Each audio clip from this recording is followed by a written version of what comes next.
마가복음 제13장 1절과 2절입니다. 예수께서 성전에서 나아가실 때 제자 중 하나가 이르되 선생님이여 보소서 이 돌들이 어떠하며 이 건물들이 어떠하니이까. 예수께서 이르시되 내가 이 큰 건물들을 보느냐.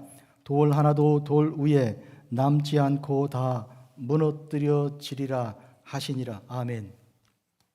저는 오늘 이 읽은 본 말씀을 가지고 성전 설교라는 제목으로 말씀을 전합니다. 예수님께서 성전에 대하여 하신 설교인데 이것을 성전 설교라 할 것인데 아주 짧습니다. 그런데 성전 설교는 구약 성경에 많은 예언자들을 통해서 이미 선포된 바 있습니다. 예언자들만 아니라 지혜자들도 그리고 시인들도 그리고 왕도 굉장히 많은 사람들이 성전에 대하여 하나님 말씀을 선포하였습니다. 성전은 그만큼 셀 수 없이 많은 사람들에게 존경과 사랑의 대상이었고 또 자부심이었고 기쁨이었습니다. 성전에서 예배할 때 하나님께서 임재하셨고 사람들은 성전에서 예배드리며 이제 구원의 기쁨을 하나님께 찬송을 올려드렸습니다. 그런데 오늘의 주제는 굉장히 어둡습니다. 이 성전을 너희가 보느냐? 이 성전은 돌이 하나도 그 위에 남지 않고 다 무너뜨려질 것이다. 주님의 이 짧은 그러나 굉장히 강한 이 성전 설교의 말씀을 오늘 가지고 말씀을 증거합니다. 교회당 건물들이 무너지고 있습니다. 제가 사는 동네 시골인데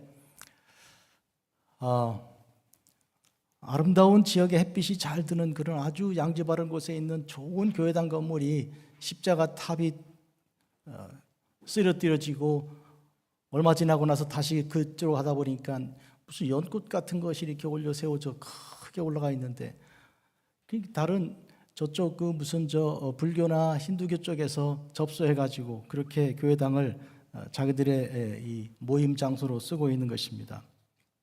정말 말세가 되고 있는 징조가 아주 셀 수 없이 많이 있습니다. 예수님 때 성전은 아주 아름다운 성전이었습니다. 지금 그 성전은 남아있지 않고 저 서쪽 벽만 있습니다. 그래서 그 벽에 사람들이 모여서 기도하기를 그치지 않는데 통곡의 벽이라고 부릅니다. 그러니까 예수님이 지금 보이신 그 성전은 과연 주님 말씀대로 무너져 완전한 파괴가 이루어졌습니다.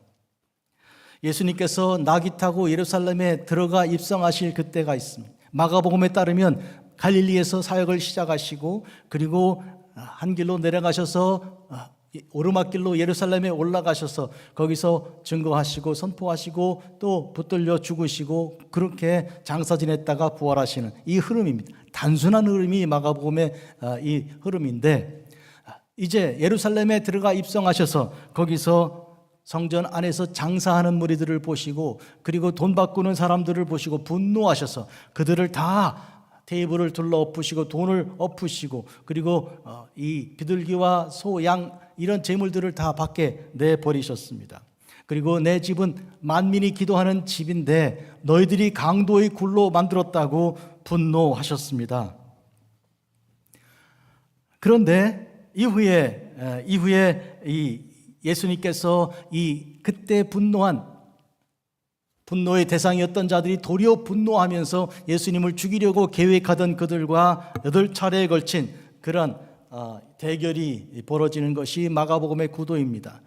그 중에 마지막으로 우리는 과부의 헌금을 주님께서 지적하시며 보라 너희들이 멸시하고 천대하고 우습게 여기는 과부가 더 많이 드린 것이다. 이렇게 하여 참된 예배와 참된 헌신 그리고 예물드림이 무엇인지를 말씀하시므로 결국 예수님께서 그들의 모든 그들과의 그 갈등과 그런 대결을 종지부 찍으셨던 것이 바로 직전에 있었던 말씀이었습니다.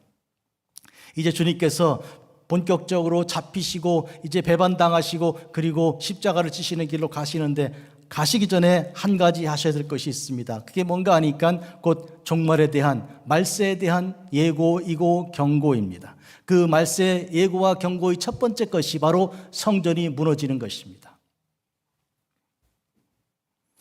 여러분, 말씀드린 것처럼 성전은 하나님이 계신 곳이며, 그리하여 이 이스라엘 사람들은 여기 하나님이 우리와 함께 계심으로 우리는 안전하다, 하나님께서 우리와 함께 계시니 우리는 광풍이 몰려오거나 지진이 올라와도 전혀 걱정 없다고 안심하고 안전하게 여기던 것이었는데, 그런데 주님께서는 그것이 무너질 거라고 말씀하고 계신 것입니다. 이것은 굉장히 엄청난 사건입니다. 기억하십니까? 예수님께서 너희들이 성전을 헐라 내가 사흘 만에 일으킬 것이라. 물론 그것은 성전 자체를 헐라는 뜻은 아니었고, 너희들이 나를 십자가에 못 박으면 내가 사흘 만에 부활할 것이라고 말씀하신 바 있는 것이죠. 거기서 우리가 함축된 중요한 주제 무엇입니까? 당신 몸과 성전을 일치시킨 것입니다.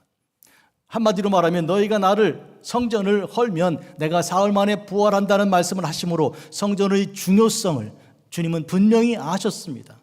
그리고 주님께서는 성전에서 이제 학자들과 대화하면서 그의 어머니와 아버지가 너 여기서 뭐 하고 있느냐, 너의 부모가 너를 찾지 않았느냐 걱정했을 때 내가 내 아버지 집에 있어야 할 것을 알지 못했습니까 하고 말하므로 성전이 하나님의 집이며 곧 자기의 당신의 집인 것을 증거하신 그 중요함이 들어 있습니다. 그런데 그 성전이 헐린다고, 무너진다고, 완전 파멸된다고 말씀하신 것입니다.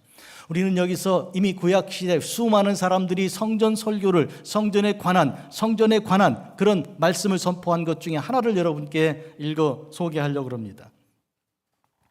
그것은 예레미야의 성전 설교입니다. 여러분, 예레미야는 눈물의 선지자라고 불리는데 그는 얼마나 많이 울었는지 사람들이 그를 울보 선지자 그렇게 부른 거예요. 그 도대체 무엇 때문에 그렇게 울었다고 생각하십니까? 장차 이스라엘이 당할 고난과 그 이 어마어마한 그 재난, 고통, 그 죽임에 대한 그것을 보고 미리 알고 또 그것을 증거하는 과정에 눈물이 그렇게 났던 것입니다. 그런데 말해주어도 듣지 않고 깨닫지도 못할 뿐만 아니라 자기 예언자라고 모함하고 가두고 때리고, 그리하여 마음이 답답한 가운데 참을 수 없어서 눈물이 계속 쏟아졌던 눈물의 선지자입니다. 그를 하나님께서 부르실 때 이렇게 말씀하셨습니다. 보라, 내가 너를 오늘 여러 나라와 여러 왕국 위에 세워 네가 그것들을 첫째로 뽑고 두 번째 파괴하며 세 번째로 파멸하고 네 번째 넘어뜨리며. 이것이 예레미야가 받은 사명 6가지 중에 처음 4가지입니다. 그리고 난 다음에 건설하고 심게 하였느니라. 건설하고 심기 전에 해야 할 4가지 일들이 첫째로 뽑고 파괴하고 파멸하고 넘어뜨리는 일입니다. 이것은 대단히 놀라운 사건인데, 여러분, 예수님께서 당신의 새로운 성전, 즉 교회를 세우기 위하여 성전을 지금 파괴하시고 파멸시킬 것에 대한 예고를 주신 것입니다. 하나님의 그 집, 하나님께서 우리와 함께 계신 그 집은 예수 그리스도를 통하여 오늘 교회로 우리에게 허락된 것입니다. 그런데 여기에 하나님께서 계시지 않는다면 그것은 그냥 건물에 불과한 것입니다. 그런 건물은 무너질 수 있고 그것은 빈집 같아서 아무라도 발로 차면 그대로 쓰러지고 마는 약한 그런 물체에 불과한 것입니다. 오늘 예레미야 7장 1절에서 15절을 묵상하겠는데요, 예레미야는 적어도 2차례에 걸쳐서 성전 설교를 기록하고 선포했습니다. 예레미야 7장하고 26장입니다. 그 중에 7장이 더 길고 그리고 더 자세한 내용입니다. 1절, 여호와께로부터 예레미야에게 말씀이 임하셨습니다. 예레미야는 하나님 말씀을 전하지 자기 말을 하지 않습니다. 모든 예언자가 그러하고 모든 설교자가 그렇습니다. 2절, 너는 여호와의 집 문에 서서 이 말을 선포하여 이르기를. 여호와의 집 문 앞에 서서 사람들에게 선포합니다. 들어와서 예배하러 오는 사람들에게 선포합니다. 예수님께서는 지금 성전을 향하여 말씀 전하셨어요. 이 성전이 돌 하나도 돌 위에 남지 않고 무너질 것이다. 그런데 예레미야는 성전을 등지고 사람들을 향하여 메시지를 전합니다. 여호와께 예배하러 이 문으로 들어오는 모든 유다 사람들아, 여호와의 말씀을 들으라. 그러니까 예배 안에, 성전 안에 들어와서 제사장의 말을 듣는 것이 아니라 성전에 들어오기 전에 예언자 예레미야의 말을 지금 백성들이 들어야 하는 것입니다. 성전의 문들 앞에서 입구에 들어오기 전에 3절입니다. 만군의 여호와 이스라엘 하나님께서 이와 같이 말씀하시는 것을 지금 전합니다. 너희 길과 행위를 바르게 하라. 너희 길과 행위를 고치라. 그리하면 내가 너희로 이곳에 살게 하리라. 만약에 너희 길과 행위를 고친다면 내가 너희로 이곳에서, 이 성전에서 예배를 드리며 이 예루살렘에서 살고 유다 땅에서 벗어나지 않고 살 수 있게 하겠다. 그런데 우리는 지금 예레미야가 말한 그 조건에 대한 그 결과로 만약에 길과 행위를 고친다면, 바르게 한다면, 그러면 하나님께서 이곳에 살게 하겠다는 그 일이 어떻게 되었는지 결과를 알 수 있습니다. 알고 있습니다. 무엇입니까? 그것은 성전이 파괴되었고, 성전이 파괴될 때 바빌론이 성전을 둘러싸고요, 몇 년 동안 꼼짝달싹 못하게 사방을 다 막아놓고 진을 치고 있는 중에 그 안에서 굶어 죽고 그리고 서로 물고 뜯으면서 고통당하는 중에 군인들이, 바벨론군이 뛰어 들어와 결국은 사람들을 잡아 죽이고 아이들을 바위에 던지고 하는 그 고통스럽고 처참한 환경을 이스라엘은 경험하였고 오늘 우리는 역사 속에서 알고 있습니다. 왕은 새길로 도망치다가 붙들려 그 눈이 뽑히고 자식들 앞에서 죽었습니다. 이런 고통을 겪은 것을 우리가 알고 있습니다. 그러면 그들은 행위를, 그리고 그들의 삶을, 길을 고치지 않았던 것입니다. 그리하여 그들은 그곳에서 영원히 살지 못했던 것입니다.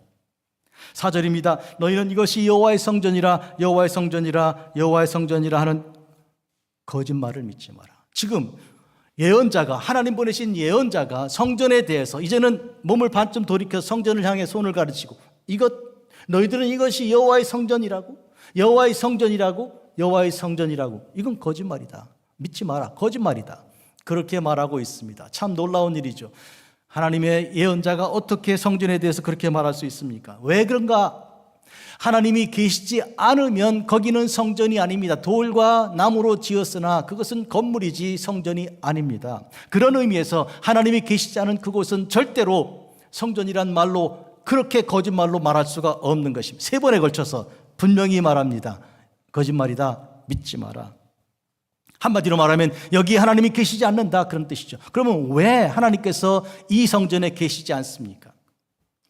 너희가 만일 길과 행위를 참으로 바르게 하며, 아까 전제했던 그 이제 조건입니다. 그리고 이웃들 사이에 정의를 행한다면, 그런, 한마디로 말하면 정의가 없이 불의로 사람들을 상대하는 그런 사람들입니다. 어떻게 생각하면 예배드리는 사람들에게 지금 그렇게 말하고 있는 거 아닙니까? 와서 예배드리고 재물 가지고 와서 번제, 소제, 그리고 화목제, 속건제 다 드리고 돌아가는 사람들에게 하는 말이니, 결국은 뭔가 하면 제사 따로 생활 따로 그렇게 된 거예요. 제사는 다 드리는데 그러나 삶에는 정의가 없는 것이죠. 행위도, 그리고 삶도, 길도 전혀 고치지 않는 것이죠. 그러니까 아무 변화가 없는 그런 예배를 드리고 있던 그들이었어요. 그들에게 대하여 여기는 하나님 계시지 않으니 이것은 성전이 아니라고 3번이나 걸쳐 반복해 말했던 것입니다.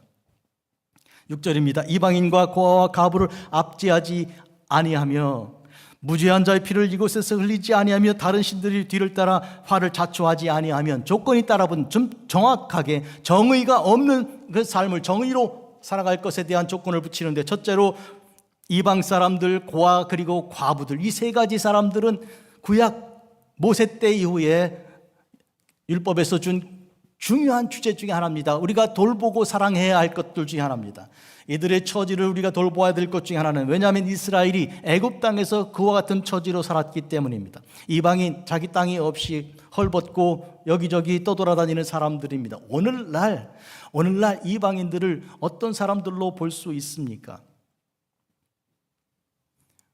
정화신 선교사님을 통해서 사역하고 있는 피그미족들이 이방인들입니다. 그들은 어느 땅에 아프리카 여기저기 터져 살고 있지만, 그러나 다 시민권이 없이 여기 떠도는 사람들이죠. 누구도 그들을 해쳐도 누가 법적으로 그들에 대하여 어떤 권리로 제지할 수 없습니다. 그런 사람들이 이방인들이죠.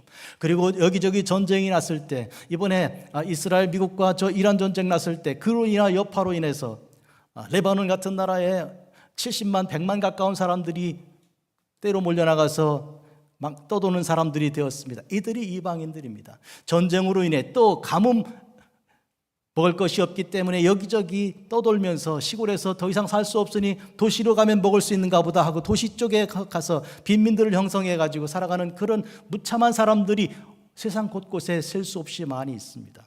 이런 사람들이 이방인들입니다. 또한 고아들입니다. 아버지가 없거나 어머니가 없습니다. 실제로 육신적으로 살아 있어도 제대로 보호를 받지 못하고 사랑 없이 결국 가정을 떠나 여기저기 방황하는 그런 사람들이 어린 고아들입니다. 과부, 남편이 없어 홀로 아이들을 길러야 되는 그런 연약한 여자의 그런 안타까운 그런 모습들이죠. 그런데 이들을 어떻게 해요? 압제하는 것입니다. 우습게 여기는 것입니다.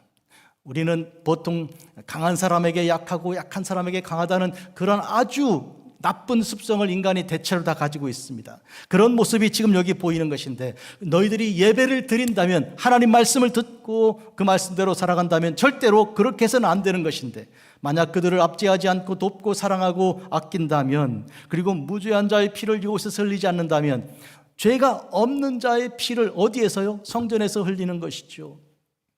그게 무슨 뜻입니까? 성전에서 무슨 피를 어떻게 흘립니까? 예수님께서 성전에서 돈 바꾸는 자들과 그리고 이제 양을 그리고 소를 파는 비둘기 파는 자들을 내쫓으실 때, 너희들은 강도의 소굴이다. 여기가 강도들이 하는 일이 무엇입니까? 무죄한 자의 피를 흘리는 거 아닙니까? 한마디로 말하면 예배드리러 왔다가 제물을 살려고 하니 엄청난 값으로 여기서 사지 않으면 제사를 드릴 수 없다 하고, 이걸 사기 위해서는 돈을 여기서 환전해야 한다. 그러니 환전하는데 어마어마한 값을 지불하고, 또 제물을 사는데 또 어마어마한 값을 지불하니까 죄 없는 자의 피가 다 빠져나가는 그런 강도의 소굴이 되는 이 성전, 그것을 지금 말하고 있는 것입니다. 또한 다른 신의 뒤를 따라 화를 자초하지 아니하면, 그게 무슨 얘기예요? 하나님만 섬기기 위해 지은 성전 안에서 다른 신을 섬긴다니요. 지금 이 예레미야가 선포할 때 그때 왕은 요시야 왕입니다. 요시야가 바로 예레미야 시대에 그 예레미야와 함께 개혁을 할 때, 그가 성전 안에 있는 그 모든 거짓된 가증한 이방 신상들을 밖에 내보려고, 그리고 기도는 그 골짜기에 놓고 불 살르고 흰동 골짜기에 불 살았는데, 여러분, 성전 안에 이방 신상들이 가득했다는 거예요. 이게 무슨 얘기입니까? 오늘 우리 교회로 보면, 교회 안에 여러분이 와서 예배를 드리고 찬송을 부르고 경배하는 그런 한 하나님을 섬긴다고 하면서 마음속에는 돈에 대하여 그리고 이방 신에 대해서 다른 나쁜 생각, 거짓된 생각이 가득한 가운데 변화된 거 없이 그거를 섬기는 사람으로 왔다가 나간 것이 똑같은 그런 것이죠. 그런 의미에서 우리는 오늘 여기 다른 이방신들의 뒤를 따라 화를 자초하는 그런 삶도 여기 분명히 조건으로 제시되어 있습니다. 그렇게 하지 말라는 것이죠. 그렇다면 7절, 내가 너희를 이곳에 살게 하겠다. 이미 우리는 결론을 알고 있다고 말씀드렸어요. 그렇게 하지 않았습니다. 이런 경고를 받고도 이스라엘은 회개하지 않고 돌아서지 않았고 삶을 바꾸지 않았습니다. 그러니 이 말을 전하는 예레미야의 눈에서는 피눈물이 흐르는 것이죠. 이곳, 즉 내가 너희 조상들에게 준 이 땅에서 영원히 살 수 있게 하겠다, 하나님의 뜻이었습니다. 하나님의 생각이었습니다. 그러나 그들은 그와 같은 것을 지키지 못하고 내버리고 만 것입니다. 보라, 너희가 무익한 거짓말을 의존하는도다. 여러분, 이것은 8절인데 우리가 의존하는 것은 진리 말씀을 의존해야 되고 생명 말씀을 들어야 되는 것인데, 왜 우리는 거짓말, 무익한 거짓말을 의존합니까? 잘 생각해 보세요. 거짓말이 더 귀에 솔깃하고요, 음식도 그 있잖아요. 그 입에 자극적인 그런 음식, 건강에 몸에 좋지가 않은데, 그런데 그런 것에 자꾸 손이 자꾸 가게 되는 것은 우리가 오늘 잘 듣고 깨달아야 할 것입니다. 우리는 진리 말씀을 따라가야 할 것인데, 근데 왜 진리 말씀이 우리에게 그렇게 매력이 없는가?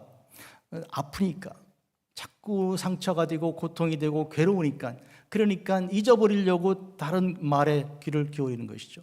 그런데 여러분, 몸에 좋은 약이 쓴 것처럼 우리 하나님 말씀은 그 달고 오묘한 그 하나님 말씀이 우선은 입에는 씁니다. 그러나 배에서는 달게 되는 것이죠. 그런 의미에서 오늘 우리가 의존하는 것이 무엇인가를 돌아보아야 할 것입니다. 9절 너희가 도둑질하며 살인하며 간음하며 거짓 맹세하며 바알에게 분향하며 너희가 알지 못하는 다른 신을 따르면서, 지금 이 예레미야가 와서 예배드리러 오는, 제물을 들고 들어오는 그들에게 행하는 말입니다. 너희들이 제사를 정기적으로 다 드리면서도 결국 행하는 이들은 똑같은, 이방 사람들과 제사를 드리지 않는 사람과 전혀 다르지 않은 일을 하는데, 도둑질, 살인, 간음, 거짓 맹세, 바알 분향, 그리고 알지도 못하는 신들, 이런 저런 신들을 따르는 그런 일들입니다. 10절 내 이름으로 일컫는 받는 이 집에 들어와서 너희들이 이것을 여호와의 집이라고 하면서 들어와서는 결국 내 앞에 서서 말할 때 우리가 구원을 받았습니다, 이렇게 자부심을 가지고 말하는데, 이 모든 가증한 일을 행하려 합니다. 너희들은 이 모든 가증한 일을 계속하려고 그 말하지. 아니, 우리가 구원을 받았습니다. 주님 원하시는 번제를 드렸고, 그리고 소제를 드렸고, 속건제를 드렸고, 화목제를 드렸고 다 드렸으니까 우리가 구원 받았네요. 아니, 구원을 줘야 받지. 떡 줄 사람은 생각도 않는데 뭐 김치국물 하신다는 말 있잖아요. 아니, 떡이 위에서 누가 줘야 되는데 벌써 먹은 것처럼 받은 것처럼 그렇게 곤란하잖아요. 하나님은 절대로 그 구원을 주시지도 않는데, 여기 계시지도 않는데 뭐라고요? 우리가 구원을 받았나이다. 거짓말이고 거짓 환상이고 착각이라는 것이죠. hallucination이라는 거예요. 그런 점을 지금 놀랍게도 지적하고 있습니다. 히브리서 4장 12절 기억하십니까? 하나님 말씀은 살아있고 운동력이 좌우에 있는 어떤 날카로운 검과 같이 우리의 심령 골수를 찔러 쪼개 그 속에 어떤 것도 숨겨진 거 없이 다 벌거벗은 것처럼 만물이 드러난다. 우리 심령 속에 있는 거짓이 다 드러난다고 하지 않았습니까? 오늘 이 성전 설교를 통해 예레미야가 전하는 이 말씀을 통해 그들이 수없이 와서 예배드릴 때 여러 번제를 가지고 절기를 따라 예배를 드리고 제사를 드리고 가는 그들의 삶 속에 아무것도 바뀐 것이 없고 변화된 것이 없는 그들의 삶에 그 거짓된 그 모습 주께서 이 시간 밝히 말씀으로 드러내 보이고 계십니다. 그런데 이것은 오늘 그때 사람들만 아니라 오늘 우리에게도 해당되는 그런 말씀인 것을 우리가 분명히 듣고 또 깨달아야 할 것입니다.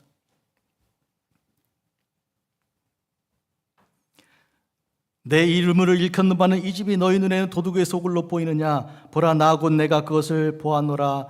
여호와의 말씀이니라. 너희들은 숨긴다 해도 나는 보았고 너희들은 이것을 도둑의 굴로 생각하느냐? 아니라 이것은 하나님의 기도하는 집이라. 주께서 말씀하십니다. 너는 내가 처음 내 이름을 둔 실로에 가라. 그리고 내가 내 백성 이스라엘의 악에 대해서 내가 어떻게 행했는지를 보라. 지금 실로에 가서 어떤 일이 일어났는가를 보라고 말씀하십니다. 그러니까 여기 예루살렘에 올 게 아니고 실로로 가라, 그런 얘기예요. 지금 재물 다 내려놓고 실로로 한번 가봐라. 참고로 말씀드리죠. 실로는 어디입니까? 실로는요, 성전이 건축되기 전에, 솔로몬 성전 건축되기 전에 성막이 있을 시기에, 성막 아시죠?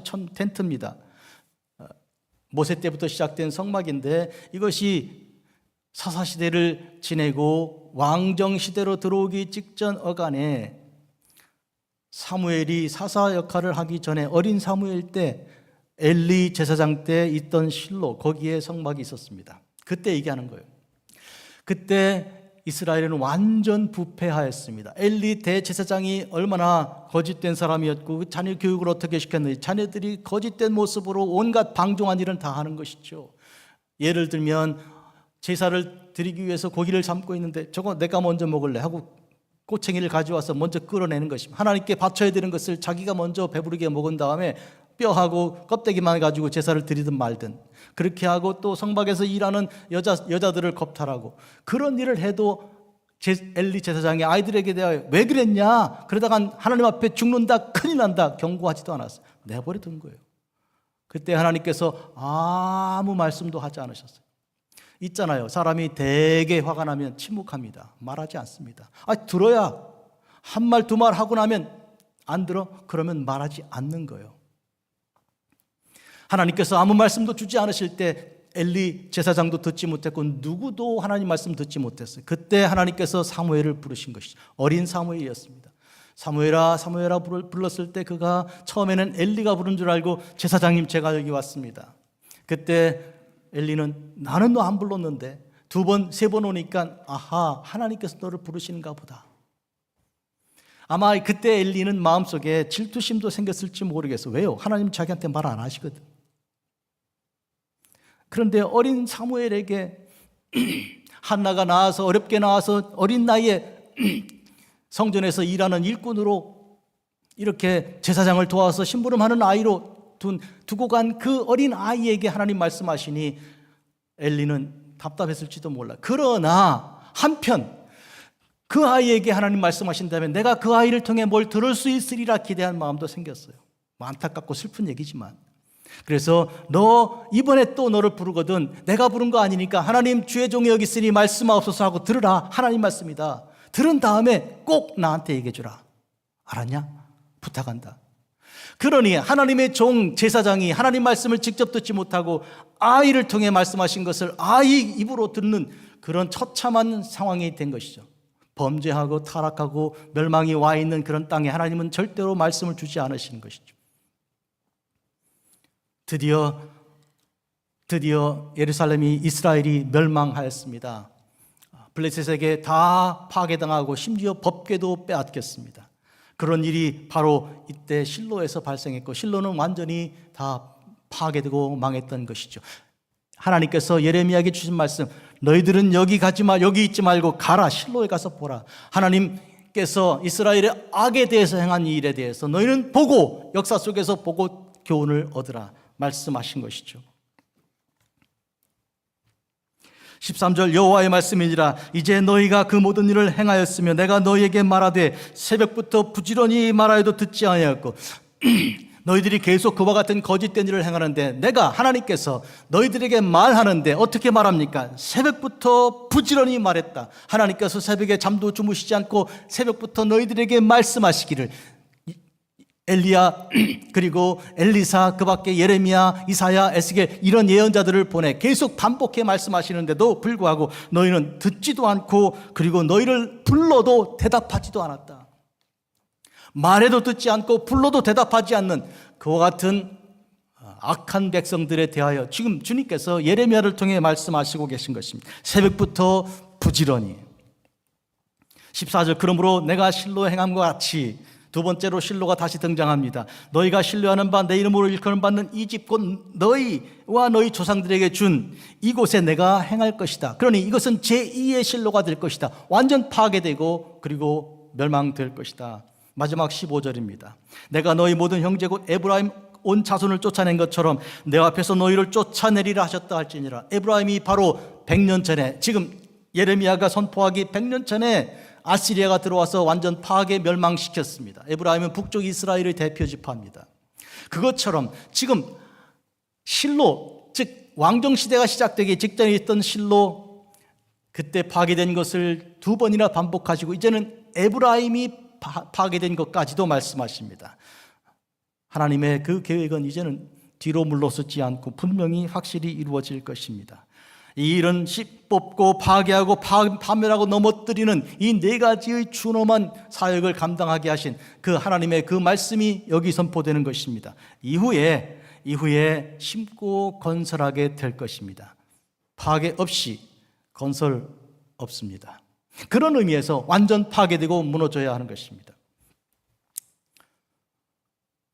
주중에 대한민국 축구에 대해서 여러분은 실망 많이 하셨죠. 저는 축구 전문가도 아니고 여러분만큼 축구를 좋아하지도 물론 않습니다. 테니스라면 조금 몰라도 축구는 하도 변수가 많아서 직접 하는 것도 아니고 그런데 그걸 통해서 우리가 다 대한민국 그러니까 그건 참 보기 좋아서 관심이 있었습니다. 그런데 많은 사람들이 그런 얘기를 해요. 도대체 32강에 못 들어갔다는 얘기는 바로 지난번까지 얘기하자면 예선 본선에 못 들어간 거 아니냐. 이건 도대체 이 대한민국 축구 역사상 최악이다 이것은. 이렇게 말합니다. 그런데 더 안타까운 것은 지금 현재 축구팀의 받는 연봉들을 계산해 보면 이게 말이 안 되는 그렇게 높은 연봉 받는 그 훌륭한 선수들을 데리고 게임을 이렇게 했다는 것은 결국 지도자의 문제 아니냐. 이런 얘기로 거의 종합 정리되고 있는 것 같습니다. 고맙고 감사한 것은 그러나 우리에게는 대장 되신 예수님이 계시다는 것이죠. 보통 전투에 나가면 군인들은 지휘관의 그 명령을 따르게 되는 거예요. 아무리 개인적으로 뛰어난 사람이라고 해도 지휘관이 우왕좌왕하고 판단을 제대로 못 내리면 절대로 전투 제대로 할 수 없습니다. 그런데 우리는 감사하게도 우리 주 예수님께서, 대장 되신 주님께서 계십니다. 우리는 주님만 바라보면 우리가 어디 서야 하고 무엇을 해야 하는지 다 알 수 있습니다. 그런 점에 오늘 주님께서 하시는 말씀이 오늘 성전 설교에 들어 있습니다. 교회에 대해서 오늘 주시는 말씀이에요. 첫째로 그것은 이 성전은 돌 하나도 돌 위에 남지 않고 다 무너질 것이다. 무너질 것이다 하시는 그 말씀은 우리에게 파괴와 파멸과 뽑고 무너뜨리고 파괴하는 것으로 보이는데, 그러나 심고 건설하기 위한 그런 전 단계인 것입니다.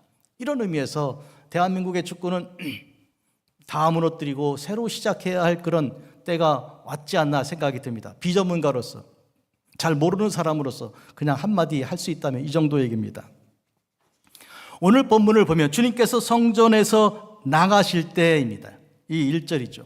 그동안 주님께서 성전 안팎을 주로 왔다 갔다 하시면서 8가지의 시나리오가 계속 있었던 것입니다. 유대인들의 지도자들, 제사장들이고 서기관들이고 바리새인들이고 그들이 이렇게 저렇게 들어와 주님을 도전했습니다. 마지막 이제 과부 엽전 드리는 것과 부자 드리는 많은 헌금 드리는 장면까지 있지만 중간에 어떤 사람들은 부활에 대해서 주님을 이제 시험하였고, 어떤 사람은 가이사에게 세금을 드릴 건가 말 건가 가지고 시험했습니다. 만약에 잘못하면 그 순간에 예수님을 잡을 수 있는 그런 기회를 노리는 그런 사람들이었어요. 이제 주님께서 성전을 나가십니다. 나가시면서 제자 중 한 사람이, 선생님 보세요, 저 성전이 얼마나 멋집니까? 저 돌 한번 보세요. 예루살렘에 가시는 분들은 그 서쪽 벽, 통곡의 벽을 가시면서 그 돌을 보십시오. 이 돌을 기중기가 없는 그때 이걸 어떻게 들어다가 이걸 어떻게 깎아다가 세워놨지? 지금 생각해도 기가 찰 노릇입니다. 그러니 예수님의 제자 중 한 사람이 그 말하는 것이 별로 그렇게 놀라운 일은 아닙니다. 그런데 사실은 놀라운 일이죠. 왜냐하면 주님께서 그동안 성전에 들어가서 하신 일이 있고, 그리고 8차례에 걸친 그 에피소드를 통해 주님의 입장이 무엇인지를 곁에서 다 보고 들은 제자들 하나도 변한 것이 없는 거예요. 하나도 달라진 것이 없는 거예요. 그들은 지금 성전이, 건물이, 돌이 어떤 것인지 주 앞에 지금 이야기하고 있습니다. 이거 어떻습니까 주님? 대단하지 않아요? 하고 자랑에 차서 말하고 있습니다. 이때 주님께서 2절입니다. 그리고 마지막 절이죠. 내가 이 큰 건물들을 보느냐? 돌 하나도 돌 위에 남지 않고 다 무너뜨리리라. 두 문장이에요. 이것이 예수님의 성전 설교예요. 이것을, 내가 큰 성전을 보냐? 돌 하나도 돌 위에 남지 않고 다 무너질 것이다. 이 짧은 성전 설교인데요. 여러분, 그러나 이것은 짧지 않습니다. 예수님의 설교는 짧지 않은 거예요. 이미 성전에 들어가실 때 행하신 그 일이 있으시고, 그리고 8번에 걸친 그런 이제 논쟁이 있으셨고, 이제 말씀하시는 것이니, 그리고 더 중요한 것은 구약시대부터, 모세 때부터 온 예언자들과 그리고 시인들과 그리고 율법사 그리고 지혜자들이 계속하여 선포한 그 모든 일들에 대하여 연장선상에 들어있는 것이죠. 예레미야, 그는 성전 설교 예레미야 7장과 26장에 했지만, 그가 한 성전 설교는 결국 모든 예언자가 다 그렇듯이 오실 메시아를 준비하고 메시아가 하실 일을 준비하고 있는 것이죠.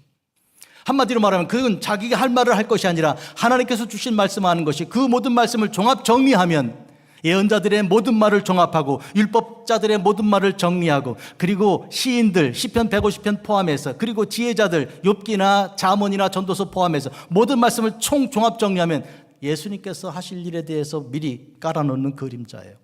한마디로 말하면 마지막 예언자가 누굽니까? 세례 요한 아닙니까? 그가 예수님의 오실 길을 준비하고 예비한 것 아닙니까? 보라, 회개하라, 천국이 가까웠다. 그 말씀을 주님께서 바톤으로 이어받아서 첫 음성을 내신 것이 회개하라, 천국이 가까웠다 아니었습니까? 그러니까 마지막 예언자 세례 요한에 이르기까지 구약의 모든 예언의 흐름 속에서 한마디로 말하면 성전 설교가 준비되어 있던 것이죠. 예레미야의 성전 설교가 유명하지만 우리는 에스겔의 성전 설교 한번 얘기해 보십시다. 1장에서 10장까지 하나님께서 성전에 계셨어요. 그런데 하나님께서 성전을 떠나 4가지 형상들의 이 마차를 타시고 하늘로 올라 성전을 떠나가십니다. 다시 돌아오지 않으십니다. 완전 파괴 멸망할 때까지. 왜 떠나십니까? 성전 안에 있는 회귀하고 우상 가득하고 한 음란한 것들이 가득한 곳에 주님은 계실 수가 없는 것이죠. 다시 돌아오긴 하지만 그것은 48장에 있는 새로 비전 주신 그 성전으로 돌아오는 것이지 옛날 성전으로 돌아오지 않습니다. 절대로 안 돌아오십니다. 잘 기억하시기 바랍니다. 이와 같이 에스겔은 그 전체가 1장에서 48장 전체가 성전 설교요. 그러면 이사야는 어떻습니까? 이사야는 성전에서 제단에서 나온 숯불로 입술을 지짐을 받을 때 그는 이 온 백성들이 다 입술에 죄가 있는 자들인 것을 고백하였습니다. 그런데 바로 이 성전에서 부르심 받고 이제 나아가서 이제 하나님의 구원을 선포하는 이 이사야는 그야말로 그 전체가 또 성전 설교입니다. 이런 의미에서 주님은 이 짧은 두 문장의 설교, 너희가 이 건물들을 보느냐, 돌 하나도 돌 위에 남기지 않고 다 무너뜨리리라 하신 이 성전 설교는 그 어마어마하게 많은 성전 설교들의 연장, 아니 결론으로 내려진 것입니다. 그리고 이 결론으로 이제는 파괴, 무너뜨리고 뽑고 멸망시킨 이후에 하실 심고 건설은 무엇입니까? 뭘 심고 뭘 건설하십니까? 교회입니다. 주님께서 머리 대신 교회 건설하십니다. 사랑하는 성도 여러분, 이제부터 교회를 말씀드립니다. 교회는 무엇입니까? 이미 저는 서두에 이탈리아 갔다가 본 교회들, 그리고 뉴욕 맨하탄에서 길을 걷다가 입이 다물어지지 않아가 도대체 이게 뭐라고? 하고 한참 서 있었던 건물이나 심지어 샌프란시스코 저쪽 어디예요? 퍼시픽 하이츠나 그쪽으로 가면 있는 어마어마한 그런 그 건물들 놓고 볼 때도 우와, 세상에. 이제 그런 건데 우리 주님께서 이것 돌 하나 또 돌 위에 남지 않고 다 무너뜨려질 것이다, 이렇게 말씀하셨던 것입니다. 사랑하는 성도 여러분, 실제로 주님께서 이 말씀을 하신 이후에 35년 정도 후에 AD 70년에, 즉 주후 70년에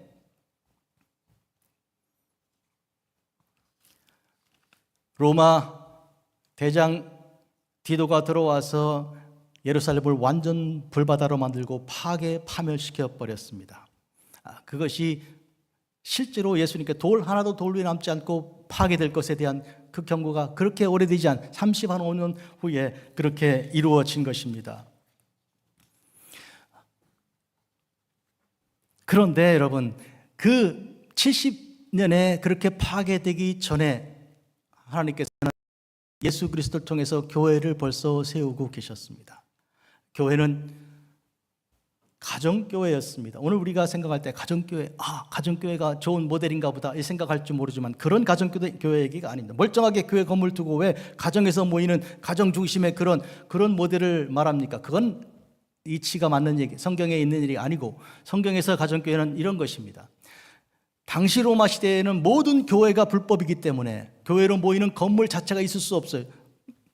건물을 지어놓고 십자가 세워놓으면 로마가 들어와서 다 부셔버릴 거 아니에요. 지금 북한 땅에 교회를 짓는다고 생각하고 중국에다가 지하교회를 지상으로 올린다고 생각해 보세요. 다 그런 일을 당할 거 아닙니까? 그런 의미에서 교회는 모이는 곳이 교회였습니다. 그러니까 가장 손쉬운 것은 가정이죠. 몰래 가정에서, 거실에서 혹은 저쪽 안방에서 모여 예배드리면 거기가 교회죠. 그래서 가정교회라고 부르는 것이고, 심지어는 지하 감옥에, 지하 그 묘소에서도 모였습니다. 카타콤 교회들이죠. 땅 깊은 곳에, 우리는 카타콤에 들어가서 몇 시간을 걸어 다녀봤는데 그 좁은 통로마다 옆에 이 시신들이 들어있는 그런 통로들이 있고, 그 조금 가니까 넓은 또 홀이 나오더라고요. 그 홀에서 모여 예배를 드렸던 것이죠. 그 교회죠. 그러니까 문제는 건물 아니라 그리스도로 피로 구속받은 사람들의 모임이고, 그 자리에 주님이 계시면 거기가 교회인 거예요. 그러니까 교회는 움직이는 살아있는 그런 하나님의 공동체. 이건 주님께서 파괴하고 무너뜨리고 뽑고 없애버리신 이후에 새로 세우신, 새로 심고 건설하신 주님의 교회입니다. 오늘 우리는 이런 점에서 하나님의 교회의 그 현장, 이 모습을 보아야 되는 것입니다. 오늘 금문교회를 봅니다. 하나님의 교회가 여기 있고 우리 소수가 모여 있지만, 그러나 우리는 여기에 머물러 이것이 모든 교회의 정체가 아닙니다. 우리 교회는 아프리카 콩고에도 있고, 우리 교회는 루안다에도 있고, 우리는 남미 콜롬비아도 있고, 우리는 후파에도 있습니다. 우리는 이와 같이 모든 살아있는 전 세계 모든 교회들과 이렇게 네트워킹하여 우리 주 성령의 은혜와 사랑 가운데 하나된 가운데 교회가 이루어지고 있는 것이, 누구든지 우리의 삶을 놓고 보면 우리 성령께서 역사하시는 것이므로 사실 육신적으로는 자랑할 것이 없는 것이죠. 그러나 우리 주님께서 주신 그 사명을 감당하는 그런 교회로 우리는 살아 움직이는, 꿈틀거리고 역사하는 그런 교회, 복음이 전파되고 그리고 예수 그리스도를 고백하는, 주로 고백하는 자들이 생겨나는 그런 교회로 나아가고 있는 것입니다. 사랑하는 주님께서 오늘 우리에게 성전 파괴를 이렇게 경고해 주신 것은 우리는 지금 우리의 길과 우리 행위를 고치라는 명령으로 들어야 될 것입니다. 그런 의미에서 오늘 우리 금문교회도 이 시간 이 말씀을 준엄하게 듣고 내가 무슨 길과 무슨 행위를 어떻게 고쳐야 될 것인가를 돌아보고 또 돌아보아야 할 것입니다.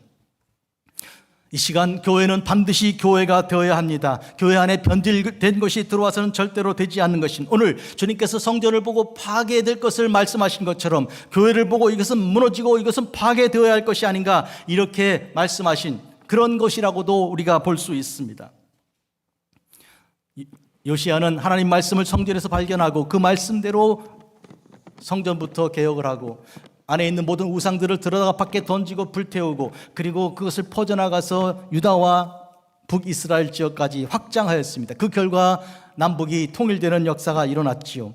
이것은 하나님께서 말씀으로 개혁할 때 우리에게 주는 은혜와 사랑인 것입니다. 한반도도 통일이 이렇게 이루어진다고 저는 생각합니다. 그래서 우리 교회가 작고 연약하지만 샬롬 한반도라는 주제로 심포지움을 계속 기획하고 이번에 다음 달에 샬롬 한반도 2, 그래서 다시 심포지움 그 결과물이 책으로 나오는데, 여러분 이것은 우리가 이 한반도 통일도 이렇게 요시야처럼 하나님 말씀을 따라 순종하는 가운데 우리 속에 우상을 제거하고 그리고 불의를 통해 고아와 과부와 또 이렇게 나그네들을 억압하지 않는, 그들을 사랑하고 아끼는 그런 삶을 통해 우리의 삶이 주 안에서 바르게 되고 주님이 우리를 떠나지 않으시고 우리를 버리지 않으시고 우리 속에 계셔서 여기에서 우리와 함께 계신다면 이룰 수 있는 아름답고 놀라운 열매입니다. 저는 군대 생활을 철책선에서 근무했고 철책선 안에도 들어갔습니다. 이번에 지난주 중에 어떤 북한군 병사 한 명이 철책선을 넘어서 귀순했다 그래서 제가 굉장히 많이 생각을 했습니다. 여러분 이게 155마일 서쪽에서 동쪽까지 철조망이 쳐 있고 저쪽에도 철조망이 쳐 있고 그 중간 길이가, 그 너비가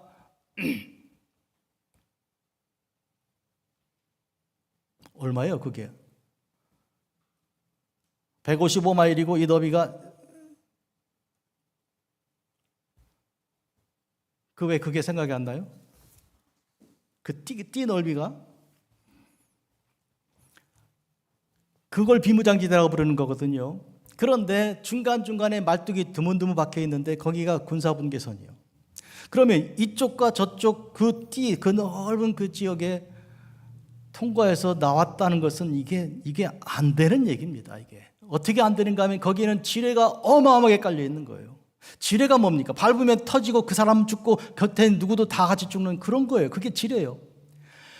그리고 지금 북한은 더 많은 지대를 그쪽에 깔고 있습니다. 그거를 안 밟고 통과했다는 얘기는 이게 1000명이 지나와서 한 명이 살아남을 수 있는 확률도 안 되는 거예요. 그런데 그걸 어떻게 살아왔지? 그러면서 그 병사의 마음을 제가 생각해 봤습니다. 나는 분명히 남한 땅에 들어가기 전에 여기서 지뢰밟고 죽을 수도 있다. 그러나 나는 가야 된다. 그러고 왔겠죠. 그 심정을 생각해 보십시오.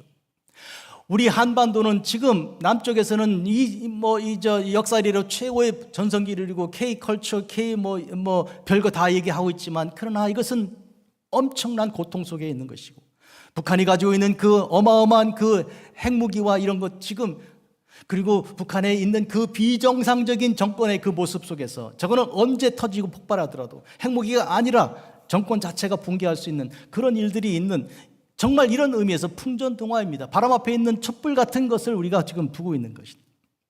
그런데도 평화로운 통일을 위해서 기도하지 않고 관심하지 않고 노력하지 않는 것은 참 안타깝고 슬픈 일입니다. 하나님께서 아침부터 계속 말하여도 듣지 않고 불러도 대답하지 않는 현실과 똑같은 것이죠.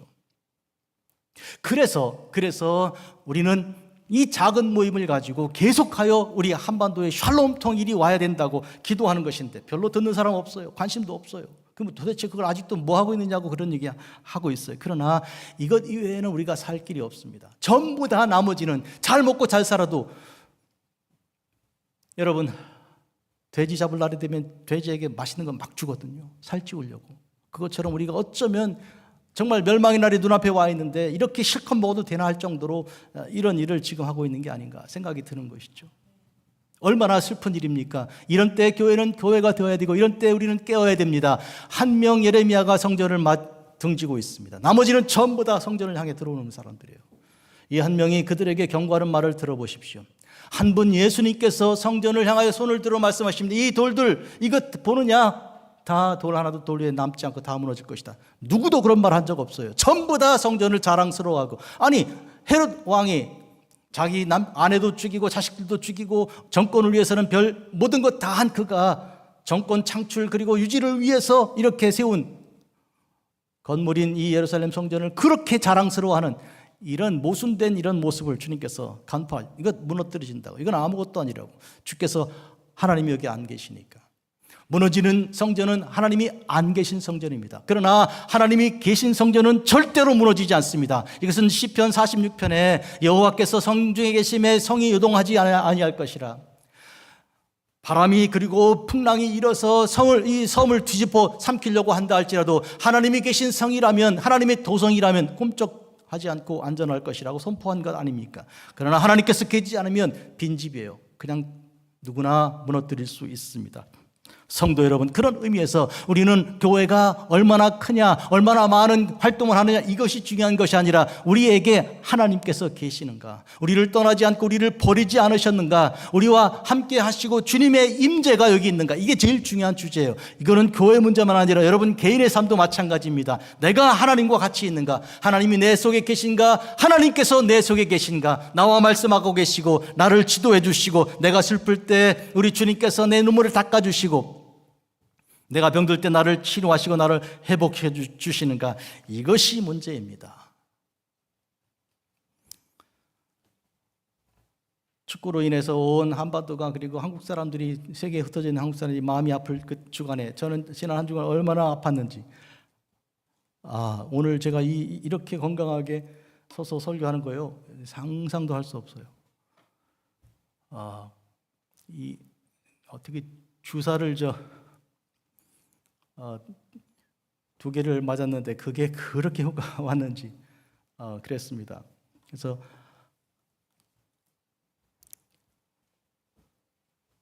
하나님께서 생명을 연장시켜 주시고 도와주지 않으면 절대로 쓸 수 없는 인간의 아무것도 아닌 존재라는 것을 알았고요. 다시 한번 깨달았고요. 사랑하는 성도 여러분, 우리의 삶에 가장 확실하고 분명한 것은 하나님이고 그 말씀입니다. 그 말씀 믿고 붙들고 살아가시면 되는 것입니다.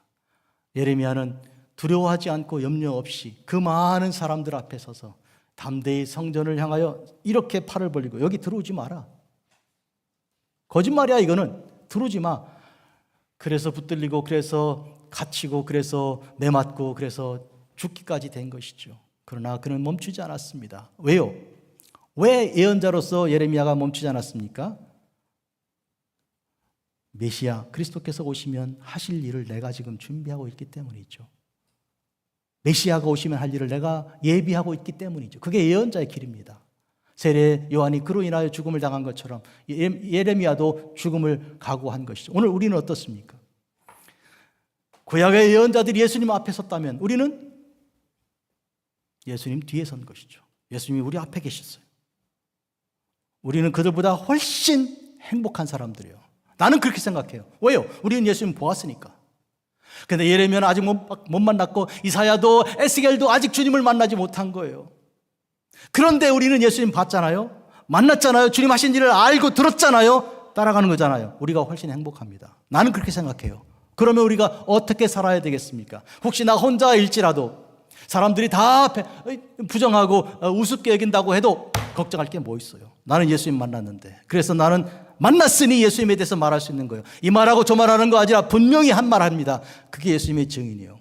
있잖아요. 교통사고 났는데 경찰이 와가지고 Are you the witness? 증인이냐고. 야, 그 위트니스라고. 그럼 얘기해봐라고. 어떻게 된 일이냐.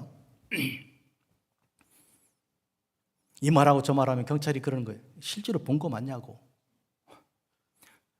당신 볼 때 이 사람 잘못한 것 같아? 저 사람 잘못한 것 같아? 이 사람 잘못한 것 같기도 하고 저 사람 잘못한 것 같기도 하고. 그러면 비키라고. 난 당신 필요 없다고. 빨리 집에 가라고. 경찰이 그럴 거예요. 빨리 집에 가라고.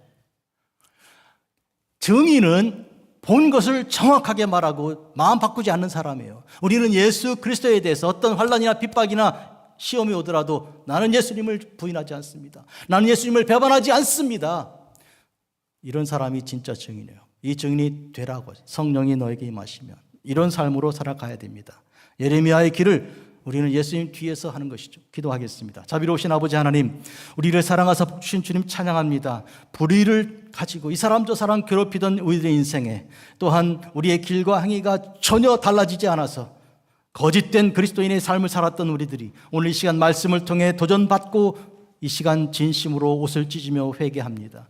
자비로우신 아버지 하나님, 우리는 예레미야와 같이 세례 요한과 같이 주님의 길을 예비하는 자들이 되게 하여 주시고 성령 세례, 오순절 성령 세례 받고 일어난 베드로와 그리고 또 바울과 같이 주님 만난 자로 주님의 그 증인된 삶을 살아갈 수 있도록 하나님 저희들을 축복하여 주시기를 구합니다. 교회가 작든 어떤 형편에 있든지 관계없이 예수 그리스도께서 우리와 함께 계신 것을 우리가 보고 듣고 증거하며 나갈 수 있는 귀한 종들이 되게 하여 주시며 대장 되신 주님께서 분명히 확실한 길을 보여주심으로 우왕좌왕하지 않고 분명히 틀림없이 우리에게 허락하신 모든 길을 감당하는 귀한 주의 종들 그리스도의 군사가 되게 하옵소서. 그리하여 모든 영적 싸움을 다 이겨 승리하는 백전백승하는 주의 종들 되게 하옵소서. 예수님 이름으로 기도합니다. 아멘.